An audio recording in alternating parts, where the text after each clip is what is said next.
Hi, it's Paula once again, and I am here with my friends and neighbors to do another common book show. So I've got Richard here in the studio with me, and my son Tom on drums, and there's Virginia, and there's Paul, and I think we have Lolly someplace, and we have Matt someplace. Okay, Hello hi there, Matt. So here we are. We are all together again. And so I have been reading a couple really interesting books we were talking about before we started.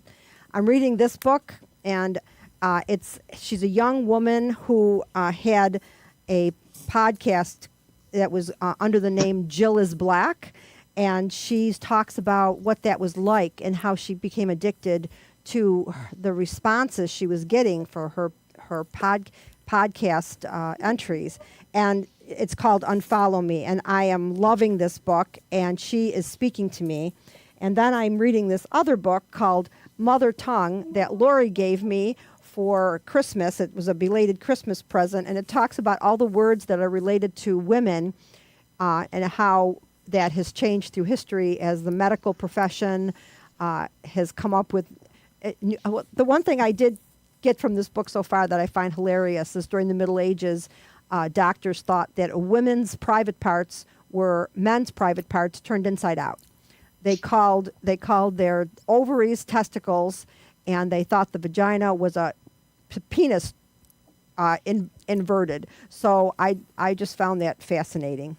So anyway, I have something in my book here that I wanted to read, but of course I was going through it as we were starting the show, and I couldn't find it. So if Richard has something he'd like to start with, I can sort of come back to this. This is based on something you said earlier. You said somebody was born in 1981? Yeah, or 1986 or something like that. And, 1980s. So I have a question to ask everybody who's attending this meeting. Do you remember any mass media events which you watched in real time, and then the next day you talked about it to other people? Yeah. Yeah. Like somebody might have seen the last episode of MASH. Oh yeah, stuff like that. Of course, yeah. Everybody, as a matter of fact, some people watched the marriage of Prince Charles and Diana. Yeah, everybody would watch the same television shows back then because there were only really 3 stations besides PBS, and there was one more kind of funky one. But good point, Paula. Yeah, everybody watched the same shows. But also, I remember as a little kid seeing something on the news and having that affect me. You know, I do remember talking to people about that stuff. Now, what about you, Matt? Now, you're born in a different decade. Do you remember events that you saw in real time, and the next day you talked to somebody about it? Yeah, for me, I guess with the internet and stuff, it's always been, there's always a conversation like that on Twitter. So like Twitter's kind of maybe not watching it, but a lot of live tweeting of events, whether, I usually go to Twitter and you can kind of follow stuff as it's going around. So, things that pop to mind are maybe the Game of Thrones finale. I remember I watched that at the North Park Theater. So there was almost a... Oh, wow. So they had a public event for that. Yeah. So like even cool. That Breaking Bad too. So kind of the iconic, just TV shows where, an episode comes out every Sunday. So everybody watches it Sunday and then you talk about it the whole week. Yeah. And I had heard that movie theaters were doing that with The Sopranos in the 90s. Oh. They were having a Sopranos night, so instead of watching it at home, you went to the movie theater. Huh. So anyway, the reason I asked this is with the Super Bowl tomorrow. Mm-hmm. And Matt, you might have just answered this question, but with the Super Bowl tomorrow, pundits have been asking, is this the last event in existence which you have to watch in real time, and then the next day you talk to people about it? 100 million people will watch it tomorrow. Yeah. 100 million? Yeah. Yeah. It's insane. I'm not watching it. Well, you're one of the few, the proud, the brave. I'm working on my webpage. That's one third of the United States, but I'm sure it's probably going to be more than 100 million because across the world. Yeah, everybody that really, Paul. Yeah, so it's That's a good question. That is a good question because what else? I mean, okay, the Olympics. Don't people watch the Olympics like that? Yes, Yeah, I think they the do. Olympics. That's a good point. I watch parts of the Olympics. Yeah, but then again, you could go on YouTube and say, "Show me the skiing events from the Olympics," Right, the replay. and you can or you could tape it. Yeah. Because here's it's yeah, not like time we've kind of sensitive. become a replay culture. Yeah. Yeah, I see 9/11. what you're saying. we watch all the talk shows from the night before the next day. Yeah. So I know that. that's Well, I know that's why sports is really the last form of media that's actually still live. Like that's kind of kept cable floating, is the fact that people want their live TV subscription just to see football or whatever, because all other forms of media are like pre-produced or recorded, and sports is really the only one that's still. Unless it's news happening at the moment, right? Yeah, but even then you're watching. Yeah, so I guess news, but even then you're watching kind of. I would love it if there was news that was live. Like if I could see what was really going on in Gaza, I could see what was really going on in Ukraine. they didn't even want to let cameras in there for a while. Well, you can. If you are a reporter and you go to cover the war in Gaza and you shoot tape or video, It has to be. it's got to be approved by the Israeli Doesn't government surprise before you me. take it to your. Yeah, it doesn't surprise me. Yeah. Well, sure, because they're committing genocide, of course. Do you have a Twitter account, Richard? Or do you use Twitter at all? But yeah, you know how I like to use Twitter? I like to use it one particular way, and that is when there's a Bills game on, I like to turn to the Buffalo News Twitter feed because every sports writer, both from the Buffalo News and from other newspapers, is commenting on the game as it's happening. And I find that fast. It's like you're sitting in a room with them. I guess that's what happens, Matt. That's what happens with shows like Game of Thrones, right? People watch it and tweet at the same time. Well, yeah, whether it's sporting events or really anything, you can go on Twitter because you can kind of, even for news, like you can watch, the news on CNN is happening, or if you go on Twitter, you can really get a sense of what people are actually saying or reporting about it. So I know for a lot of events, if something's happening, and I know there's been, just specifically when I'm following stuff about, Buffalo politics, there will be like Twitter conversations, and then 6 months later, the Buffalo News will do a story that's like, we're writing the story about this thing. It's like, yeah, the Twitter community, we talked about this like 6 months ago. Wow. So there's a lag between, and I think Twitter and social media, they started to add kind of video features to it because I think video is kind of taking over text. Yeah. I think Twitter for me is when you can almost live follow news kind of as it's happening and get a sense of what people are really thinking. Well, I am like I said, I'm fascinated by this woman. Her actual name is, and I highly recommend this book. I got it. It was a cutout. You know how they put a black spot on the book when it's being sold cheaper. I got it for $10. What's the name of the book? It's called Unfollow Me, and her name is Jill Louise Busby. She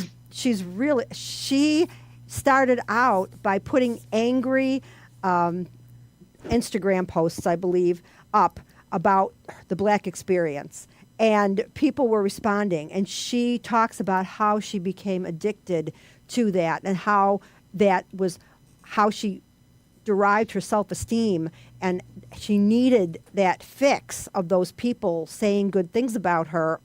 And even the people that were saying bad things about her, she liked it when people would fight and say, oh, no, she's saying this and she's this.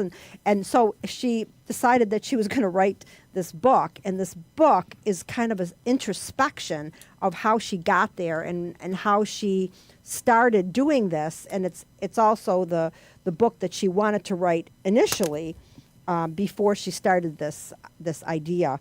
And so I wanted to read this because she's talking about a relationship she had with her cousin. And her cousin lived next door to her. And she's talking about being a child with this girl, and how and their preconceptions about the world as children. And I just found this so well written. So she goes on to say, we spend our childhood We spent our childhoods together making up stories for ourselves and for our dolls. You only had Barbies and I only had Kens. Making plans for who we wanted to be when we finally got old enough to decide for ourselves. Making fun of our grandmother who was always making fun of us first. For our weight, our skin, our interests, our sins. We weren't old enough to make excuses for her, so instead we made jokes at her expense. The laughing made us feel powerful. The protagonists in our own fictional world. A world like the ones we saw on television, where brave kids win against everyone who wishes them harm. All the returning villains. On television, there's always a villain, so having a villain is normal. The grandmother is the villain who wants to drag us back to earth and spoil all the fun. That's normal. We sat up until morning watching all the shows we're not allowed to watch and taking turns standing guard in the door for when the grandmother decides to catch us in the act of being sinfully interested, lectures us for over an hour about the danger of seeking outside information, reminds us that Satan loves curiosity. It's the door through which we enter the soul. It's the door through which he enters the soul. But we get older and Satan starts knocking because there's suddenly nothing more necessary than outside information. He's in the unmentionable details and shocking revelations of the aging that happens in private. He's in the tensions that has started to underlie our conversations about boys, friends, proms, popularity.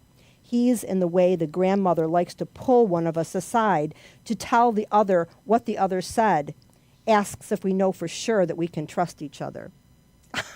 I loved this. I don't know, maybe you didn't think it was that great, but I loved the idea that these kids are looking for information outside of their small circle so that they can build their world and build their reality, and how the grandmother is like all of our parents. They tried to protect us from anything that was outside normal and average in our household, and how they responded to that because they didn't want us to be different from them. They wanted us to be like them. And how beautifully she states that. And I just think she's a great writer. And I think anybody who likes essays should read this book. They're all personal essays, and she's really amazing. Does anybody on our panel have examples of something you didn't learn at home, you had to go out into the world to find it out for yourself? Sexism. Sexism. Well, because we didn't. My mother taught me about prejudice and discrimination and being open-minded towards people of different cultures, people of different race and different ethnicities, religions, whatever. I mean, I had to go meet with a rabbi and hang out with him for a while, all kinds of things. But she did not teach me about sexism. Well, and when I first experienced it, I didn't know I was experiencing it. I experienced it in high school when my assistant principal would say certain things about me, but I didn't know I was experiencing sexism. I just looked at him as an authority figure. And when I went home and asked my mother what these words meant, she flipped out and she took care of it, but we never discussed it. But yeah. He was making comments to me about my looks, about my physical appearance, my body, and whatever. And he was using words that I didn't know. Yeah. I was only like 14, 15 years old. So when I got out into the world and started working with people I didn't know, because I worked at a pizzeria when I was 14. Okay, but I was like, I knew him. We knew him from the neighborhood. Right. So when I was like 17 years old, then I got my first job and I experienced sexism where I was grabbed and kissed and forcibly kissed and whatever. And I punched the guy in the face and I thought I was going to lose my job. I still didn't equate that into sexism because I didn't understand sexism. Well, it wasn't until I got in the military that I learned about sexism. Yeah, it's the concept. I think the word, just because you were experiencing something doesn't mean that you would have put that word to the experience, Right, but, but I didn't understand that other women were experiencing it either. Yeah. Yeah, I went I went to an I experienced sexism in grade school. So I mean, Did you have a name Right. for it? no, I didn't know what it was. I just knew there were some boys that would say inappropriate things to girls and to me, and I just avoided those boys. One time, I was in the restroom, the girls' restroom, and I had on a slip. Now, when you're a Catholic, you wear a slip under anything. It doesn't matter if you can see through it or not. I mean, Right. you wear I did slips. too. So the thing was, my slip was riding up because you also had to wear a panty girdle because you had to wear stockings to school, even in 8th grade. So Wow. So when I'm wearing stockings, I'm wearing a panty girdle, and my God. slip is riding up. So I picked up my uniform in the girls' room and I pulled down my slip, and a boy came in. And Oh my God. the boy saw me lift up my skirt and saw all the stuff underneath, and I went into the classroom, and I can still see this boy's face, and I can almost remember his name. And I went up to him and I kicked him so hard in the shins that Did you? he screamed. And the teacher came after me. What did you do such a thing for? And I said, he came into the restroom and he saw me with my skirt up. Why was your skirt up? And I'm like, Oh, why you was were my for the blame. why was my skirt up? I was adjusting stuff, and I got in trouble. And actually, his mother came over to our house to tell my mother. You got in trouble. Because Unbelievable. I bruised his shin really bad, and yeah, my mother, she came over. His sister chased me, and she almost. Oh, that's right. That's part of the same story.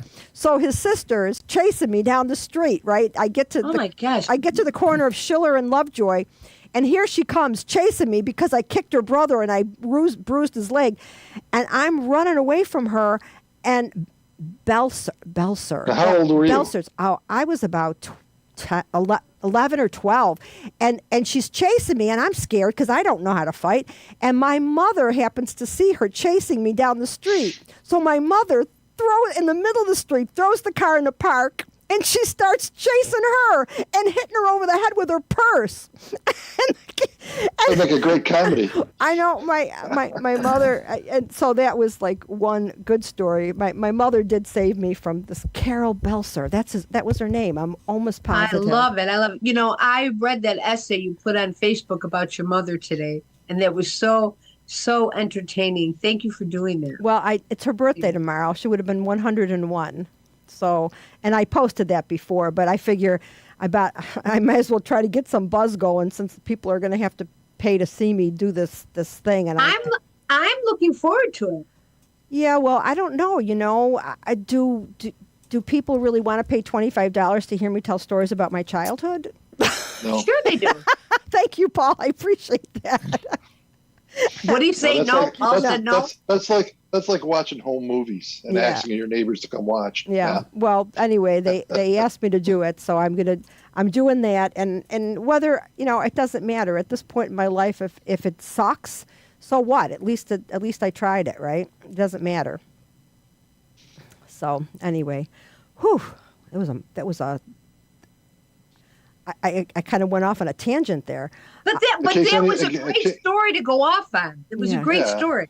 Yeah. In case anybody's interested, that's where I live. Let's see, it says. Oh, wow. It says me. Where are you? Or So how? right there. So isn't there a chance that with all of this global warming stuff that you're going to be underwater pretty soon? No, No chance. Where are you? Where are you, no Paul? chance. St. John's. Newfoundland, St. John's. That's amazing. It looks to me like that's the first to go. No, that's not. That's very mountainous. It's very high. Good. That's It's like good. there's the ocean. I'm way above the ocean level. So unless He's there's our foreign there's a correspondent.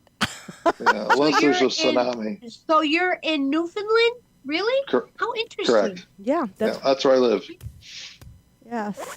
So anyway, I'm off my tangent. I want to. So Matt, we didn't get a chance to talk to you much last week. Are you Are you reading anything in particular right now? Are you working on anything for the city? I know you're interested in local government. Yeah, I guess I've been reading through the Kensington. We talked briefly about it last week, but the Kensington cover up. So I've been really kind of Oh, okay. Yes. just reading Thank through the city or like the state's reports. I mean, there's lots of like technical documents. So I've been kind of pretty deep in that wormhole of just reading about particularly the particulate matter. So the particulate matter 2.5, which is like 2.5 micrometers, basically like very small bits of pollution. Uh-huh. And actually I on found that Wednesday, fascinating. yeah. in So your but on, expose. so yeah, on Wednesday, the U.S. EPA actually changed like the recommended standard from like 12 to 9, to like for like annual average particulate matter 2.5. So so I guess I've just been thinking that's kind of been even affecting me when I go outside and I just smell exhaust and just kind of reflecting on, there's especially I pulled the data for there's a monitoring station on like Dingen Street. I think the Dingen's, Yeah, right near here.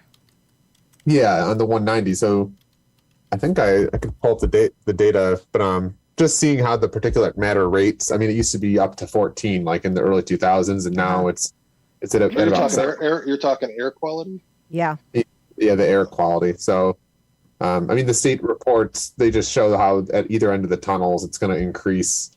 Oh boy. Yeah, kind of concentrated exhaust. And Friday there was an event at the Meriwether Library, so it was like a town hall. So it was just interesting, and I've just been kind of getting deep into that and just trying to. There's so much. It's like there's lots of technical science like that, but then there's also like the history of the neighborhood and the actual engineering report. It So sounds like there's a lot of technical material that is difficult to read. I don't know if I could get that involved in it. I think I would go blind after a while. well, I'm just trying to like figure out a lot of the tables and maps. So like they had just tables in there, and just I was verifying like the numbers and I'm not like a scientist or engineer by any. So I think that kind of gives me an advantage. And almost I'm so ignorant that I can ask questions or Right.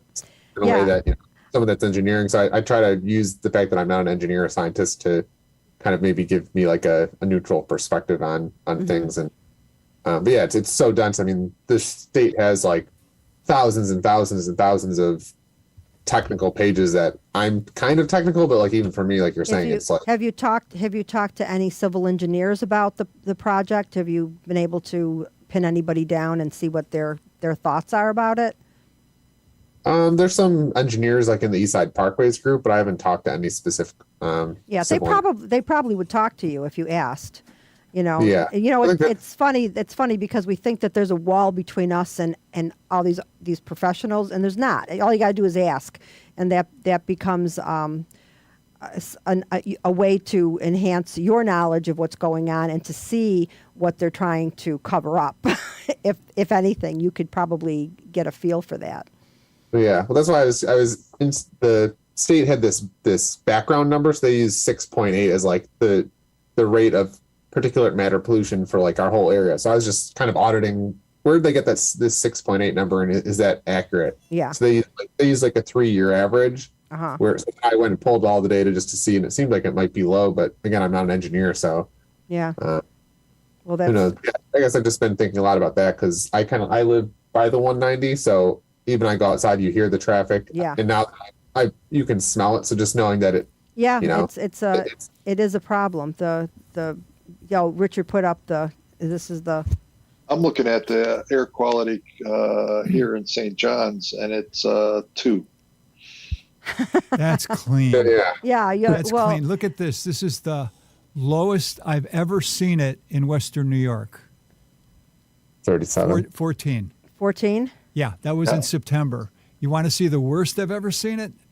So now Yeah. burn that in your mind. 14. 14, All okay. right. This is the worst.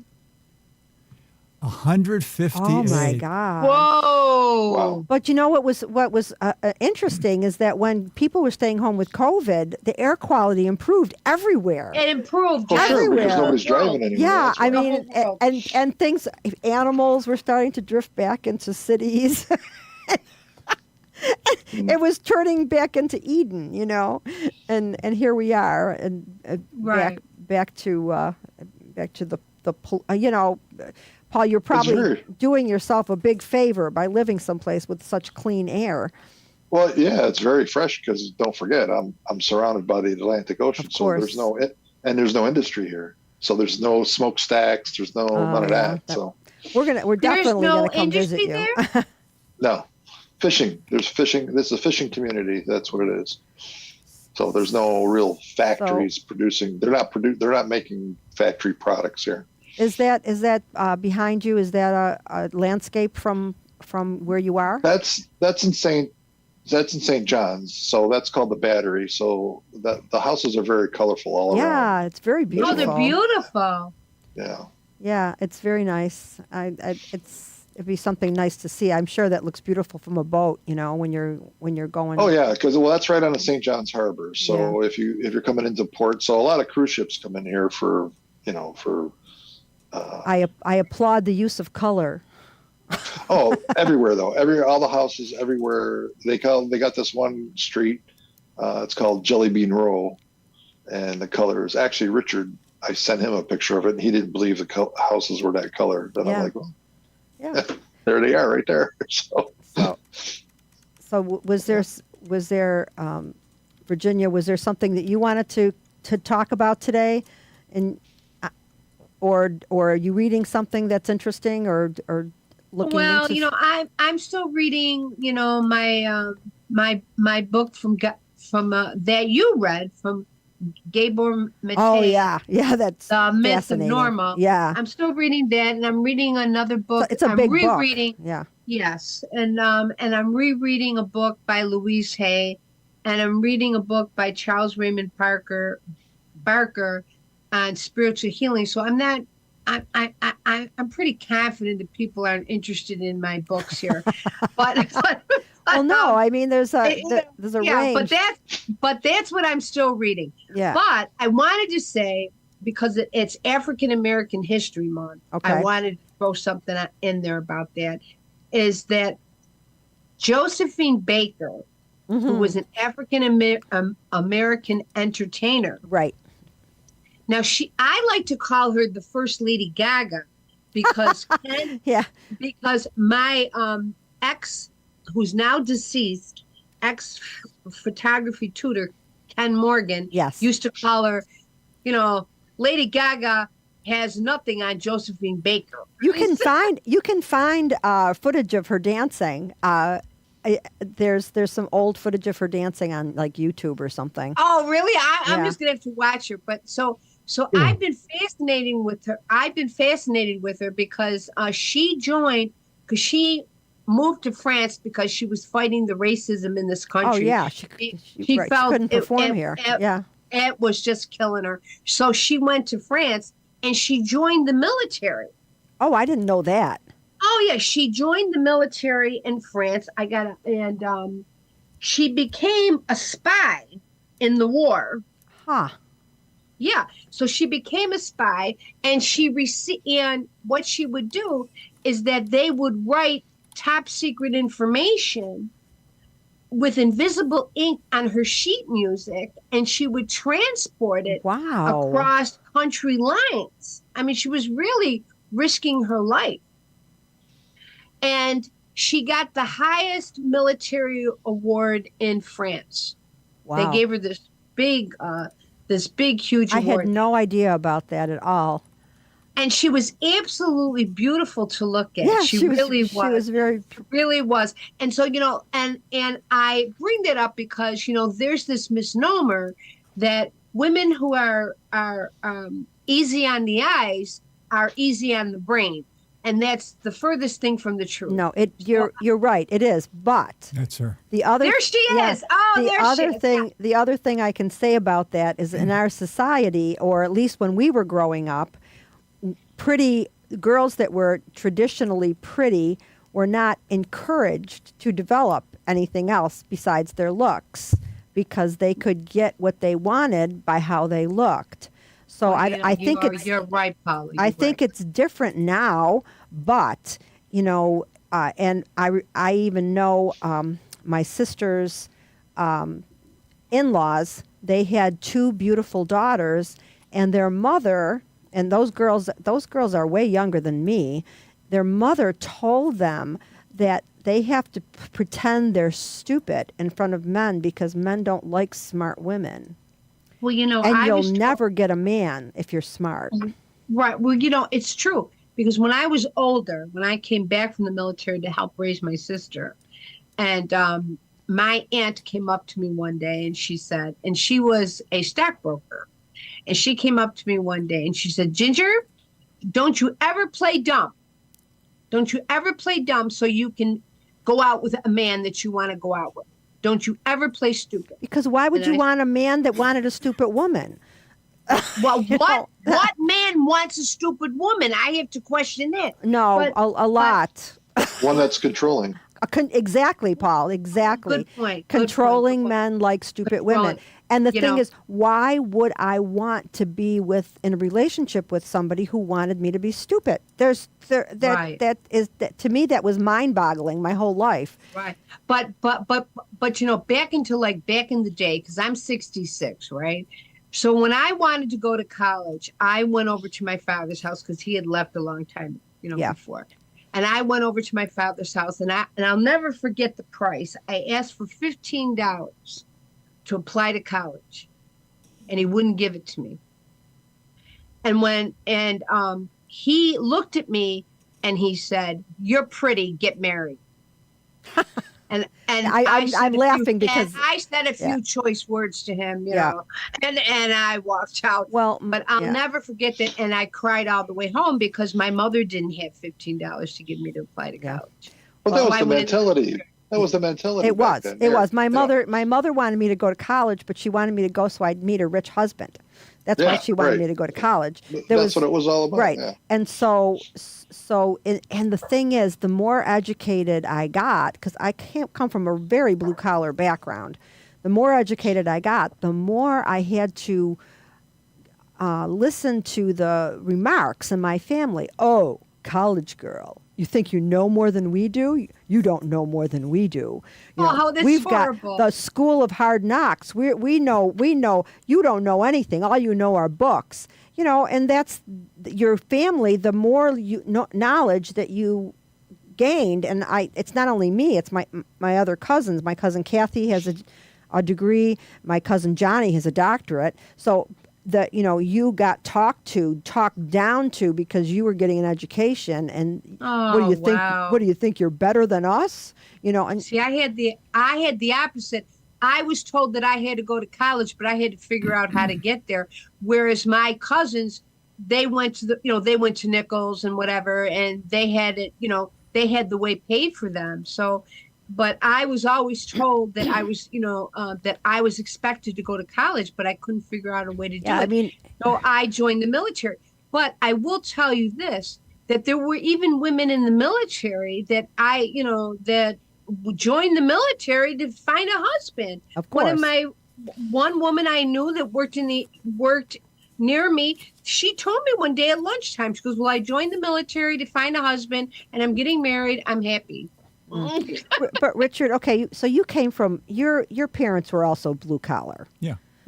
But you being a man or a male, did they discourage you or encourage you to go to school? They took a hands-off approach. Yeah? Yeah. They were very controlling with my brother and the opposite with me. So did your brother go to college? No. Because they wanted him to get a job out of high school, right? And earn a living. And he said, I'd rather go in the military than do that. Oh, that was smart. Richard, I've never met your brother. Chances are you won't, because his mind is starting to deteriorate. He's 78. Oh. Yeah. No, but I'm saying I've never met him all the years I've known you. Yeah, he lives in Kansas. I've never City, met. Missouri. I've Missouri, never met any of Richard's family members. Period. Just him. In the 1980s, he came to visit me from Missouri. And a lot of my friends purposely came over to meet a alter ego of myself.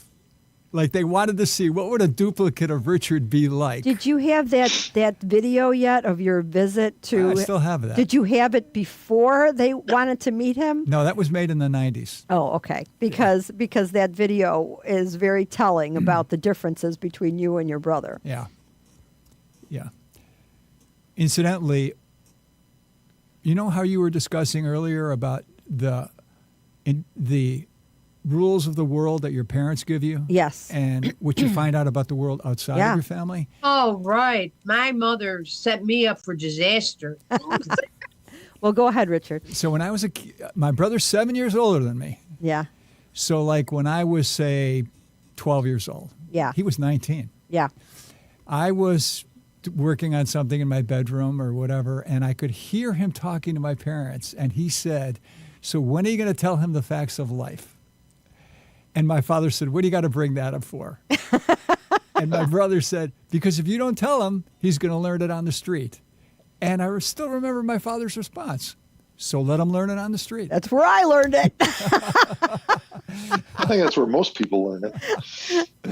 Yeah. Like my father thought, what's so bad about that? Takes me off the hook. Well, I had when I learned about the actual act that gets a woman pregnant from a woman who was our tenant. She lived upstairs. She was only 18 years old, and she had gotten married when she was like 15.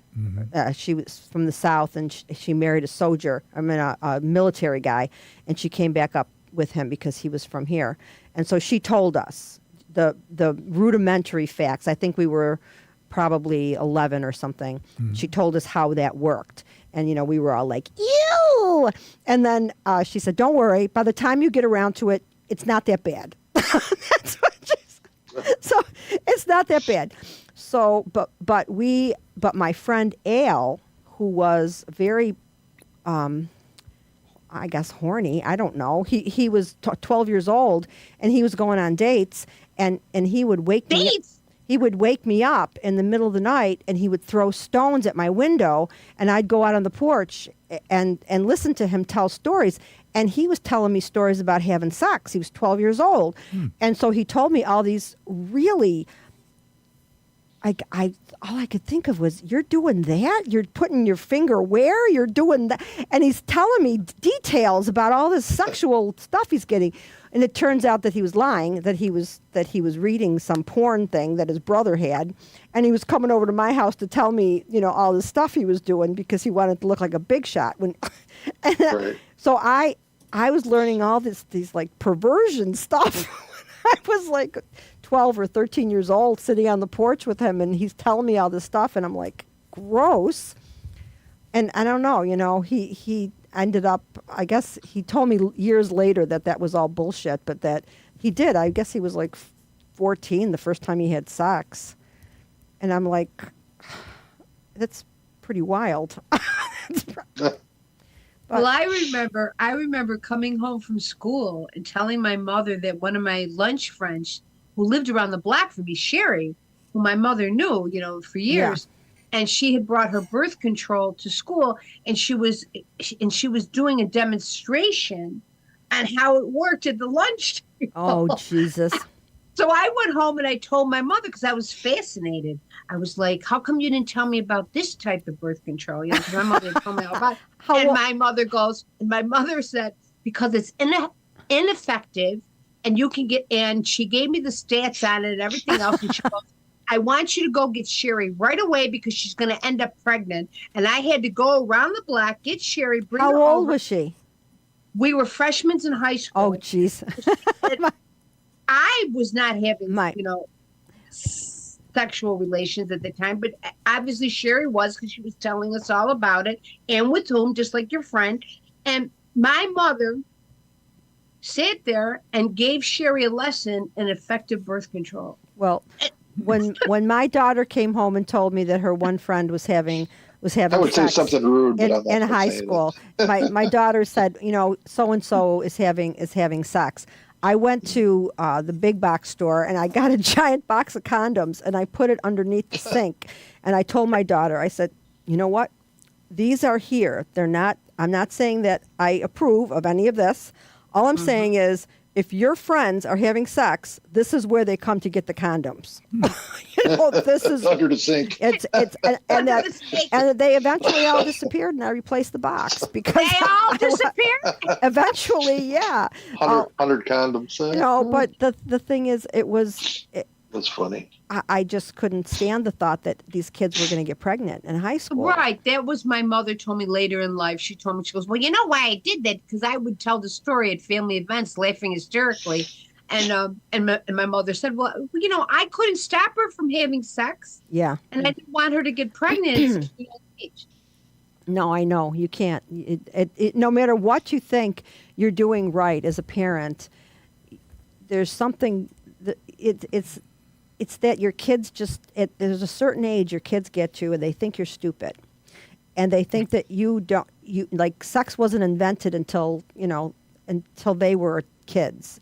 And they think that whatever you say makes no sense until they get older and they've had some time to glean more information from the world. So, no matter what you do, your kids are going to have sex when they're ready. Matt, did you have an effective education from your parents? Yeah, I guess so. I mean, I guess when you had that question, I was just reflecting on how I remember like when we were taught like how to do research or how to learn at the library. I think it was like second grade. They just sent us to the library, and they basically at that time, I think this would have been like 98 maybe or 99. It was really just like if you're interested in a topic, go find like any bit of information in the library, and that's that's how you research, that's how you learn things. But now with the internet, it's like almost the inverse of that problem. It's not finding information that's good because you have so much. Right. So are you saying that you went to the library and researched about sex? Maybe it was a little too early. I don't think the school library is the place for that. But I think, I did research like crime and punishment in like medieval Europe. So it was really just go find, if you could find one article in a Britannica section that was like research, you found one paragraph. Yeah. Whether it was quartering, I think was my favorite type of punishment. Oh yeah, that was gross. Yeah, it was just different than now. Now there's probably thousands of websites about that, but yeah, a lot of it's junk and a lot of it's not. So I know there's a lot of misinformation, and and at least with the Britannica that it was vetted, that they did their research, and I love encyclopedias. I think they're fascinating. You can, like you said, you could look up anything and get a piece of it. And of course, it's biased depending on who writes it. You're going to have gender bias. You're going to have race bias. But it's still interesting. I love old encyclopedias. That's why encyclopedias like from the 1920s are coveted by historians, because it shows the biases in the scholars of the 1920s. Absolutely. And, in the history, even the histories that were written, they were written by the victors. I mean, you don't get the full story about what happened and why it happened. But that's why I like source material. That's why I like to read it as close to the actual thing as possible. And then you're still getting bias, but at least it's more you're closer to the truth. And that's why when they were talking about Netanyahu dismissing the peace proposal of Hamas, I wanted to find out the proposal. Oh, did you? I did. I finally found it. Yeah. You found it? Tell me if you think it's reasonable. All right. Hamas will stop fighting and will release all Israeli hostages as well as the bodies of any dead Israelis or dead hostages. Yeah. In return, Israel removes the troops from the populated areas in Gaza. Israel releases all imprisoned Palestinian women, imprisoned children, and men and women over 50, and any inmates that are sick. Israel will release 1,500 male prisoners serving life sentences. and Hamas gets to choose from those 1,500, or it gets to choose from all the prisoners 500, and the Israelis can choose 1,000. Israel allows 500 trucks of humanitarian aid to enter Gaza each day. Currently, it's only 100. And Israel allows wounded Palestinians to seek medical treatment abroad. You see, they thought of every little thing. Israel will fix the roads that they bombed, and they'll clear the rubble from the buildings that they bombed. Israel will repair the housing and the hospitals that they bombed. Mm-hmm. Israel will build shelters for the homeless people who have nowhere to go. And Israel will outlaw this. This is such a small point, but they put that in there. Israel will pass a law outlawing any Israeli settlers from preventing anyone from going into a particular mosque in Jerusalem. Apparently that sticks in their craw that settlers are at the door of the mosque stating who can get in and who can't get in. All right. So there. So here's what happens. Yeah. So Hamas doesn't submit this to Netanyahu. They submit it to Anthony Blinken of the State Department. Right. Smart. Biden sends Anthony Blinken go to all of the neighbors of Israel and ask them what they think of the proposal. So they go to Egypt, they go to Jordan, they go to Syria, they go to all of them, and they say, what do you think of this? And all of their State departments say, it's a fair deal. Finally, he goes in person and shows it to Netanyahu. And Netanyahu says, I could give you my answer right now. This proposal is absurd. Mm-hmm. Then he went on to say to the press, we will not stop the war in Gaza until we achieve total victory. Reporter raises his hands. Could you explain what total victory means? And this is something that Paul hinted at earlier. Netanyahu says, you want to know what total victory is? Think of how you smash a glass into small pieces, and then you continue to smash it until it's in even smaller pieces, and then you keep on hitting the glass. Mm-hmm. Mm-hmm. He's a war criminal. Doesn't that make him look bad? He's a war criminal. Well, and even but Richard, he already said that he wasn't going to stop until all of the Palestinians were killed. No, he didn't say Palestinians. He said all of the terrorists. But I stand corrected. Yeah, but the thing is, he meant, and if you listen to what Richard's saying right now, he meant all the Palestinians. Right. Now, Thank you. I have one. I know these two people that are Palestinian. I knew them in Buffalo, right? Sam had a hair salon in the Ellicott Square building. He was a very outspoken, Palestinian. And he married a woman from she lived in Jordan, because Palestine doesn't exist, right? So she lived in Jordan, and he married her, and he brought her over to this country. And so they live in Jordan now. He retired, and he went to Jordan, and I know that she told me some pretty horrific stories about people being killed, being run over by ambulances who, they were. I mean, she told me some horrible stories. Now, was she unbiased? No, she was biased. She was Palestinian. But I have to believe that in this situation, there is a problem. There's a big problem with what Netanyahu is doing. There's a big problem. He's a war criminal. He has been recognized over the entire world as doing something criminal. He is ethnic cleansing. Just because now, yes, the Jews have suffered. We have a horrible history here. It's not just they were always singled out as the other. It's not just the Holocaust. It's the pogroms in Russia. Every time there was a political situation, they were singled out, and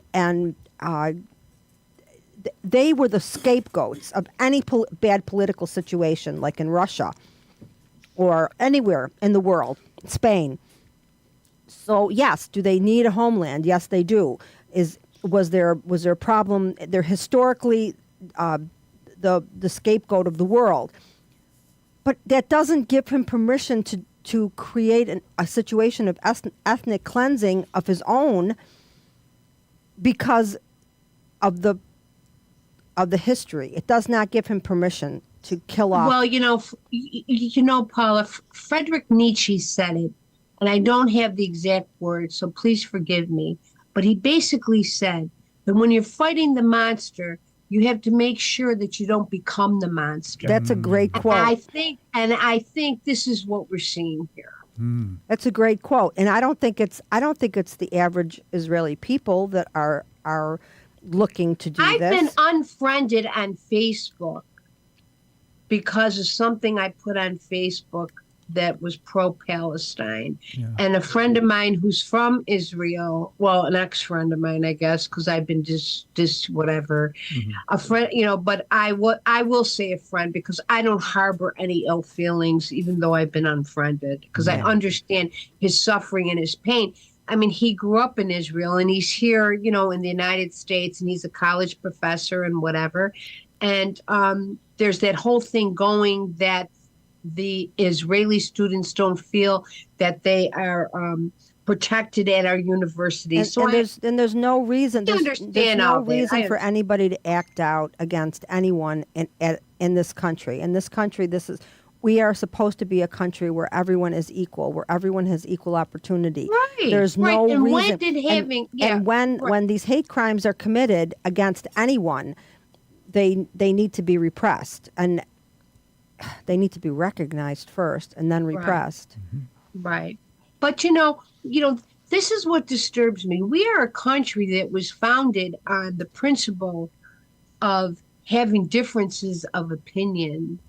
And it's like,